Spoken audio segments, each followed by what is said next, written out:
में हम पढ़ने वाले हैं चैप्टर 3 क्लास 10 साइंस का, जिसका नाम है मेटल्स एंड नॉन मेटल्स। तो आइए स्टार्ट करते हैं अपनी वीडियो को। तो इसमें सबसे पहले हम पढ़ेंगे फिजिकल प्रॉपर्टीज़ ऑफ मेटल की फिजिकल प्रॉपर्टीज़ के बारे में। तो इसमें फर्स्ट पॉइंट है metals are lustre, means they have shiny surface. Lustre का मतलब होता है चमकीला, शाइनी। जो भी मेटल्स होता है उनका सरफेस शाइनी होता है। नेक्स्ट पॉइंट है metals are generally hard except sodium, lithium and potassium.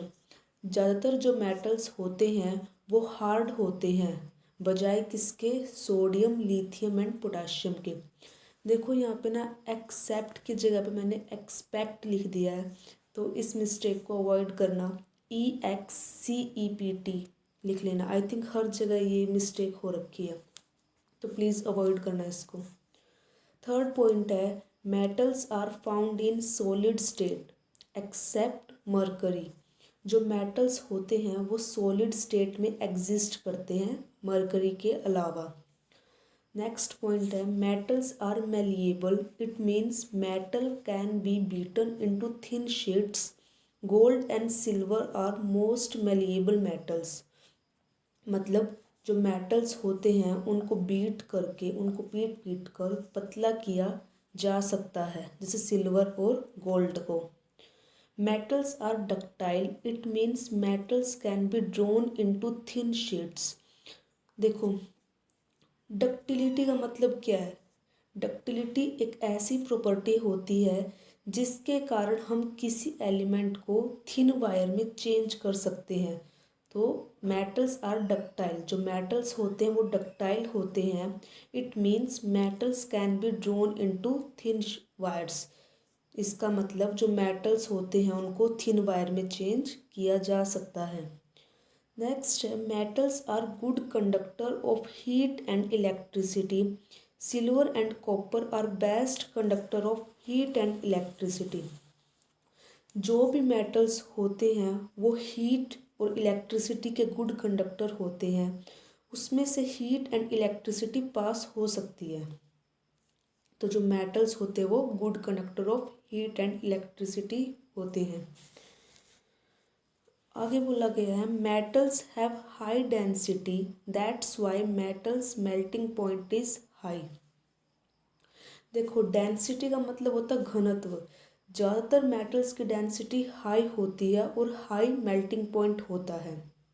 और हाई डेंसिटी होने के कारण ही उनका मेल्टिंग पॉइंट जो होता है वो हाई होता है। लेकिन किसके अलावा, सोडियम एंड पोटेशियम के अलावा। Metals are sonorous, means metals produce sound when struck by a hard surface। देखो जब किसी भी एलिमेंट को स्ट्राइक करने पर साउंड प्रोड्यूस करे, कोई भी एलिमेंट जब हम उसको स्ट्राइक करें तो उसमें से आवाज़ आए तो हम उसे कहा जाएगा sonorous. Metal oxides are basic in nature. जो भी मेटल की ऑक्साइड्स होती है उनका नेचर बेसिक होता है। Got it. अब हम आगे पढ़ेंगे physical properties of non metal. देखो अब हमने पढ़ी है मेटल्स की फिजिकल प्रॉपर्टीज़, अब हम पढ़ेंगे नॉन मेटल की फिजिकल प्रॉपर्टीज़। देखो ये मेटल्स के बिल्कुल अपोजिट होती है, सेम ही है, सारी प्रॉपर्टीज सेम है, बस इसमें आपको आर नोट नोट ये लगाना है। मतलब कि कोई वो हार्ड है तो ये सॉफ्ट होंगे, मीन्स बिल्कुल अपोजिट है, तो आपको इजीली याद हो जाएगा। तो इसमें फर्स्ट है, देखो हमने उसमें पढ़ा था कि वो लस्टर थे, वो शाइनी थे मेटल्स। अब हम इसमें पढ़ेंगे non metals are not lustre, means they do not have shiny surface. जो नॉन मेटल्स होते हैं वो लस्टर नहीं होते, मीन्स वे शाइन नहीं करते एक्सेप्ट आयोडीन, आयोडीन के अलावा। Non metals are generally soft. ज़्यादातर जो नॉन मेटल्स होते हैं वो सॉफ्ट होते हैं, किसके अलावा, डायमंड के अलावा। Non metals are exist in solid और गैसियस स्टेट। जो नॉन मेटल्स होते हैं वो सॉलिड और गैसियस स्टेट में एग्जिस्ट करते हैं, ब्रोमीन के अलावा। Non metals are not malleable. It means non metals can not be beaten into thin sheets. जो नॉन मेटल्स होते हैं ये मेलिएबल नहीं होते, मतलब इनको हम थिन शीट में चेंज नहीं कर सकते. Non metals are not ductile. It means non metals can not be drawn into thin wires. जो नॉन मेटल्स होते हैं ये डक्टाइल नहीं होते, तो मीन्स तो मतलब क्या होगा इसका कि हम इनको थिन वायर्स में चेंज नहीं कर सकते. Non metals are poor conductor of heat and electricity. अब जो नॉन मेटल्स होते हैं ये पुअर कंडक्टर होते हैं हीट एंड इलेक्ट्रिसिटी. मीन्स इनमें से हम इलेक्ट्रिसिटी पास नहीं करवा सकते. Non metals have high density. That's why non metals melting point is very low. जो नॉन मेटल्स की जो डेंसिटी होती है वो काफ़ी हाई होती है और जो इनका मेल्टिंग पॉइंट होता है वो काफ़ी लो होता है. Non metals are not sonorous. means non-metals do not produce any sound when struck by a hard surface. जो नॉन मेटल्स होते हैं ये सोनोरस नहीं होते. जब इनको बीट किया जाता है इनमें से कोई, जब इनको स्ट्राइक किया जाता है आपस में, तो इनमें से कोई साउंड प्रोड्यूस नहीं होती. Non metal oxides are acidic in nature. जो नॉन मेटल होते हैं इनका नेचर कैसा होता है, एसिडिक होता है. आगे हम देखो, अब हमने पढ़ी थी इसकी फिजिकल प्रॉपर्टीज़ के बारे में, मेटल्स और नॉन मेटल्स की. अब हम आगे पढ़ेंगे केमिकल प्रॉपर्टीज़ ऑफ मेटल्स. अब हम मेटल्स की केमिकल प्रॉपर्टीज़ को रीड करेंगे. तो सबसे पहले है रिएक्शन विद एयर. तो सबसे पहले हम पढ़ेंगे जब एयर के साथ रिएक्शन होगा मेटल्स का तो क्या होगा. Metal combine with oxygen to form metal oxide. देखो जो मेटल है जब वो ऑक्सीजन के साथ कंबाइन करेगा तो क्या मिलेगा हमको, मेटल ऑक्साइड. तो फिर देखो जो मेटल प्लस ऑक्सीजन हमें क्या देगा, मेटल ऑक्साइड. जब मेटल और ऑक्सीजन आपस में जब रिएक्ट करेंगे तो हमें क्या देगा वो, मेटल ऑक्साइड. एग्जाम्पल ले लो, Cu प्लस में O2 गिव्स CuO. कॉपर और ऑक्सीजन जब आपस में रिएक्ट करेंगे तो वो हमें देंगे कॉपर ऑक्साइड. राइट. नेक्स्ट है एल्यूमिनियम प्लस ऑक्सीजन, तो हमें क्या देंगे, एल्यूमिनियम ऑक्साइड. देखो जो भी मेटल है वो एयर के साथ किस तरह से रिएक्ट करता है हमने ये पढ़ा है. मतलब जो भी मेटल है वो ऑक्सीजन के साथ कंबाइन होकर प्रोडक्ट में हमें क्या देगा, वो मेटल ऑक्साइड प्रोवाइड करेगा. कोई भी मेटल और ऑक्सीजन जब रिएक्टेंट में जुड़ेंगे, मेटल और ऑक्सीजन जब रिएक्टेंट में जुड़ेंगे तो प्रोडक्ट में हमें हमेशा मेटल ऑक्साइड मिलेगा. ये हमने इसमें रीड किया है. तो जो ये एग्जाम्पल्स हैं आपको इनसे समझ आ जाएगा, आप इनको पढ़ लेना. तो आगे दे रखा है different metals show different reactivity towards oxygen. तो सभी मेटल्स ऑक्सीजन के साथ एक तरह से रिएक्शन नहीं करते. मीन्स जो सभी मेटल्स होते हैं जब वो ऑक्सीजन के साथ रिएक्ट करते हैं तो वो एक तरह से रिएक्शन नहीं करते. सभी अलग अलग जो मेटल्स होते हैं सभी अलग अलग रिएक्टिविटी शो करते हैं ऑक्सीजन के साथ. तो हम इसे पॉइंट्स को रीड आउट करेंगे तो इसमें यही बोला गया है different metals show different reactivity towards oxygen. तो फर्स्ट पॉइंट है sodium and potassium react so vigorously that they catch fire if kept in open, so they are kept immersed in kerosene. देखो जो सोडियम और potassium है ये oxygen के साथ बहुत तेज़ी से रिएक्ट करते हैं और ये इतनी तेज़ी से रिएक्ट करते हैं जब इन्हें ओपन प्लेस में रखा जाता है, इन्हें एयर में रखा जाता है ओपन प्लेस में, तो ये फायर कैच कर लेते हैं. तो फायर से बचने के लिए इन्हें कैरोसिन ऑयल में डुबोकर रखा जाता है. राइट. नेक्स्ट पॉइंट है surfaces of magnesium, aluminium, zinc, lead are covered with a thin layer of oxide which prevent them from further oxidation. जो मैग्नीशियम, एल्यूमिनियम, जिंक और लेड इनका जो सरफेस होता है वो ऑक्सीजन के साथ रिएक्शन करके एक पतली सी लेयर बना लेता है ऑक्साइड की, जो उसको फर्दर ऑक्सीडेशन से बचाता है। थर्ड पॉइंट है Fe, iron does not burn on heating but iron filings burn vigorously। जब आयरन को जलाएंगे, जब आयरन को बर्न करेंगे तो वो बस हीट होगी, पूरी तरह से जलेगी नहीं। But iron feelings burn vigorously means iron feelings mean iron का पाउडर, मतलब आयरन का पाउडर वो तेजी के साथ बर्न करता है एज़ कम्पेयर टू, जैसे कि हम कोई आयरन की रोड ले लें, उसको हम हीट करें तो वो पूरी तरह से जलेगी नहीं ना, सिर्फ गर्म होगी वो। फोर्थ पॉइंट है when copper is heated it does not burn but is covered with black copper oxide. Copper को जब हम हीट करेंगे ये बर्न नहीं होगा, लेकिन उस पर एक ब्लैक लेयर आ जाती है। जब हम कॉपर को हीट करते हैं वो बर्न नहीं होता है, वो जलता नहीं है, लेकिन उस पर एक ब्लैक लेयर आ जाती है और वो ब्लैक लेयर कॉपर ऑक्साइड की होती है। Fifth point gold and silver does not react with oxygen. जो गोल्ड और सिल्वर होते हैं वो ऑक्सीजन के साथ रिएक्ट नहीं करते। आगे है एम्फोथ्रिक ऑक्साइड। एम्फोथ्रिक ऑक्साइड क्या होता है? Metal oxides which react with both acids as well as bases to produce salts and water are called amphoteric oxide. ऐसी मेटल ऑक्साइड जो एसिड और बेसिस दोनों के साथ रिएक्ट करे और प्रोडक्ट में हमें सोल्ट एंड वाटर दे, उसको बोला जाता है एम्फोथ्रिक ऑक्साइड। आगे यहाँ पे एग्जाम्पल दिए गए हैं। हमने क्या पढ़ा है इसमें, क्या क्या वो होगा जो मेटल ऐसी मेटल ऑक्साइड जो एसिड और बेसिस दोनों के साथ रिएक्ट करे और प्रोडक्ट में हमें क्या दे, salt and water. Means reactant side क्या होगा, एसिड और बेसिस, और प्रोडक्ट साइड हमें क्या मिलेगा, सोल्ट एंड वाटर। ये कुछ एग्जांपल्स दिए गए हैं। एल्युमिनियम ऑक्साइड प्लस HCl हमें क्या देगा, aluminium chloride plus water means salt plus water. तो ऊपर दिया गया, सबसे पहले हमने क्या किया, जो HCl है वो एसिड है, पहले हमने एसिड के साथ रिएक्ट करवाया है, एल्युमिनियम ऑक्साइड प्लस एसिड, हमें क्या मिला, aluminium chloride plus water means salt plus water.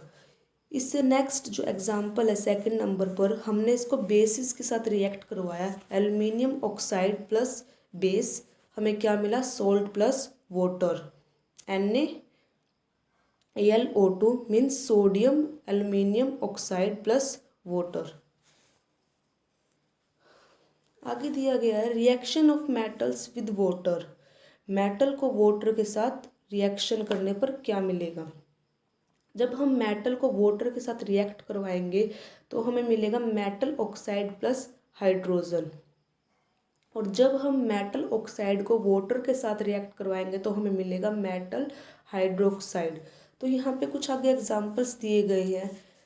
Na+H2O means sodium plus water, sodium और वाटर को जब हम रिएक्ट करवाएंगे तो हमें क्या मिलेगा, NaOH means sodium oxide plus hydrogen, sodium hydroxide plus hydrogen.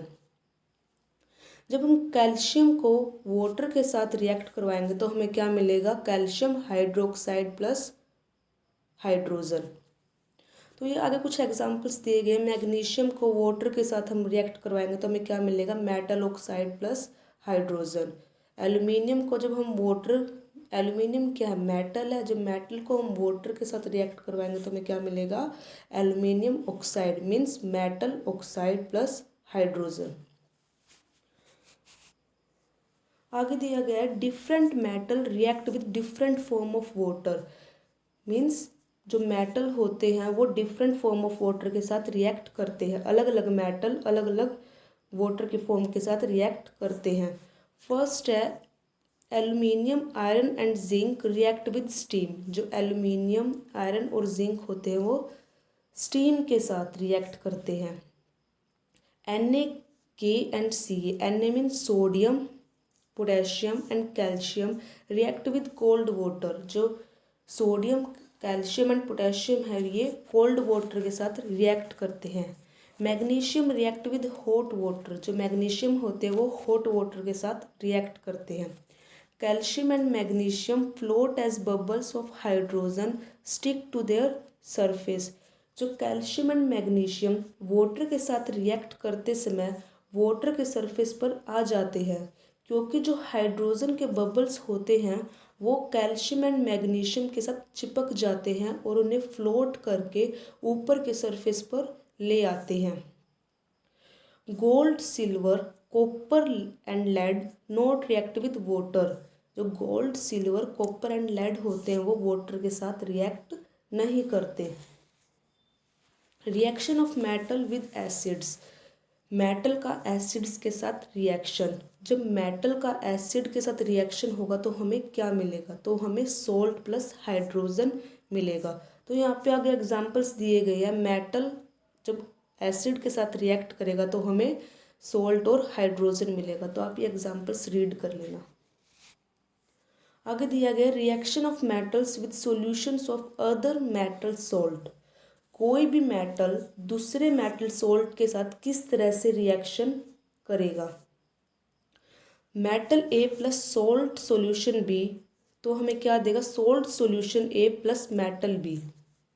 देखो मेटल ए ने क्या किया, जो सोल्ट सॉल्यूशन था मेटल बी का, उसको उसमें से बी को जो मेटल था सोल्ट सॉल्यूशन में से डिस्प्लेस कर दिया। तो यहाँ पे क्या हुआ है? Displacement reaction. तो यहाँ पे क्या होगा? Displacement reaction. देखो नीचे एग्जांपल दिया गया है। आयरन प्लस में Fe, देखो यहाँ नीचे दिया गया Fe प्लस में CuSO4 हमें क्या देगा? FeSO4 प्लस में Cu।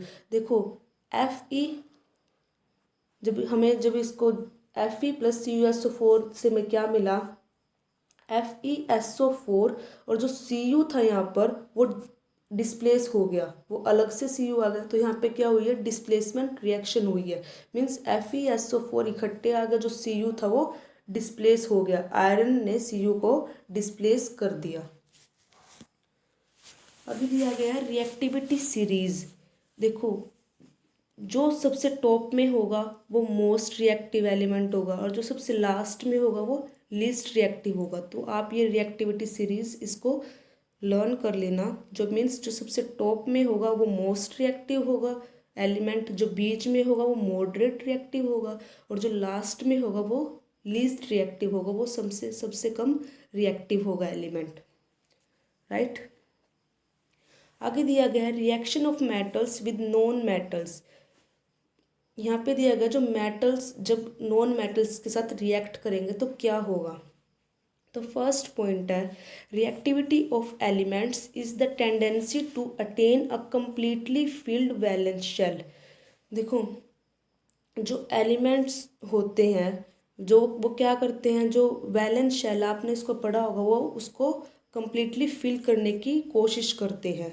अगर किसी को नहीं आता तो आप समझना चाहते हो तो मेरे को कमेंट डाउन करना, मैं एक अलग सी वीडियो बना दूंगी इसके ऊपर। आगे दिया गया है atoms of the metals loses electrons from their valence shell to form cation. देखो जो मेटल्स होते हैं वो इलेक्ट्रॉन को लूज करते हैं फ्रॉम देयर वैलेंस शेल से टू फॉर्म कटायन बनाने के लिए। Atoms of the non metal gain electrons. Metals होते हैं वो लूज इलेक्ट्रॉन करते हैं, लेकिन जो नॉन मेटल होते हैं वो इलेक्ट्रॉन को गेन करते हैं अनायन बनाने के लिए। जो मेटल्स होते हैं वो इलेक्ट्रॉन्स को लूज करते हैं अपने वैलेंस शेल से क्या बनाने के लिए? कटायन बनाने के लिए। और जो नॉन मेटल होते हैं वो इलेक्ट्रॉन को गेन करते हैं, वो लेते हैं क्या बनाने के लिए? अनायन बनाने के लिए। देखो यहाँ पे एग्जाम्पल दिया गया, इसमें फॉर्मेशन को समझना पड़ेगा। अगर आप चाहते हैं कि मैं फॉर्मेशन की अलग से वीडियो बनाऊं तो मेरे को प्लीज़ कमेंट डाउन करना, तो मैं इसकी फॉर्मेशंस की एक अलग से वीडियो बना दूंगी जिसमें आपको अच्छे से समझ आ जाएगा। आगे दिया गया आयोनिक कंपाउंड। आयोनिक कंपाउंड क्या होते हैं? The compounds formed by the transfer of electron from a metal to a non metal are called ionic और इलेक्ट्रोवैलेंट कंपाउंड। जब कोई मेटल इलेक्ट्रॉन ट्रांसफ़र कर दे नॉन मेटल को, उसे कहा जाएगा आयोनिक कंपाउंड या फिर इलेक्ट्रोवैलेंट कंपाउंड। अब आगे कुछ आयोनिक कंपाउंड्स की प्रॉपर्टीज़ दी गई हैं, फिजिकल प्रॉपर्टीज़, तो वो पढ़ लेते हैं। Physical nature, they are solid and hard, generally brittle. ये सॉलिड और हार्ड होते हैं बट इजीली ब्रेक भी हो जाते हैं। जैसे मार्बल होती है, वो कंचे होती हैं, वो सॉलिड भी होती है, हार्ड भी होती है, लेकिन जब हम उसको ज़ोर से पटके तो वो टूट जाती हैं।